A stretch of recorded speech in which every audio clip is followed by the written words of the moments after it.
Dalam rangka meningkatkan kualitas sistem pengawasan ketenagakerjaan berdasarkan Rencana Kerja Unit Pengawasan, Dinas Tenaga Kerja dan Mobilitas Penduduk Aceh melalui bidang pengawasan ketenagakerjaan melaksanakan kegiatan rapat kerja pengawas ketenagakerjaan Aceh yang dilaksanakan di Se Hotel, Banda Aceh 8 Agustus 2023. Dalam kegiatan tersebut menghadirkan narasumber dari Kementerian Ketenagakerjaan Republik Indonesia yaitu Diah Hartanti Purwitasari dan Siti Rahayu Rezeki.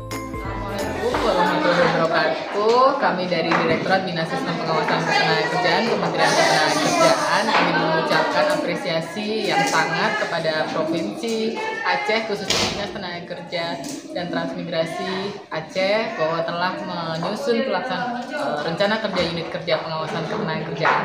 Harapannya terus selalu melakukan penyusunan Rencana Kerja Unit Kerja Pengawasan Ketenagakerjaan yang nanti akan menjadi acuan bagi pengawas ketenagakerjaan dalam menyusun Rencana Kerja Unit Pengawas Ketenagakerjaan atau Rencana Kerja Individu Pengawas Ketenagakerjaan sebagai bekal dalam melakukan fungsi pengawasan ketenagakerjaan dan penegakan hukum.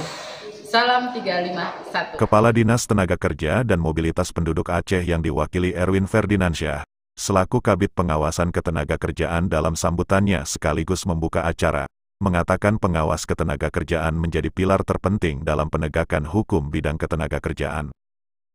Penyusunan rencana kerja pengawas ketenagakerjaan sebagai acuan dan alat koordinasi dan evaluasi bagi pelaksanaan program, kegiatan pengawasan ketenagakerjaan dalam kurun waktu 1 tahun. Erwin Ferdinand menyampaikan bahwa tujuan daripada kegiatan ini merupakan untuk mewujudkan sinergitas dan akselerasi pencapaian tujuan reformasi pengawas ketenagakerjaan sebagaimana tergambar dalam Rencana Strategis Kemenaker tahun 2020 sampai 2024 dan Visi 9 Lompatan Besar Kementerian Ketenagakerjaan. Sementara itu Syed Muhammad Ridwan selaku Ketua Kegiatan Rapat Kerja Pengawas Ketenagakerjaan melaporkan bahwa tema dari kegiatan ini adalah meningkatkan kualitas sistem pengawasan ketenagakerjaan berdasarkan Rencana Kerja Unit Pengawasan. Sebanyak 26 pengawas ketenagakerjaan Dinas Tenaga Kerja dan Mobilitas Penduduk Aceh yang mengikuti rapat kerja tersebut.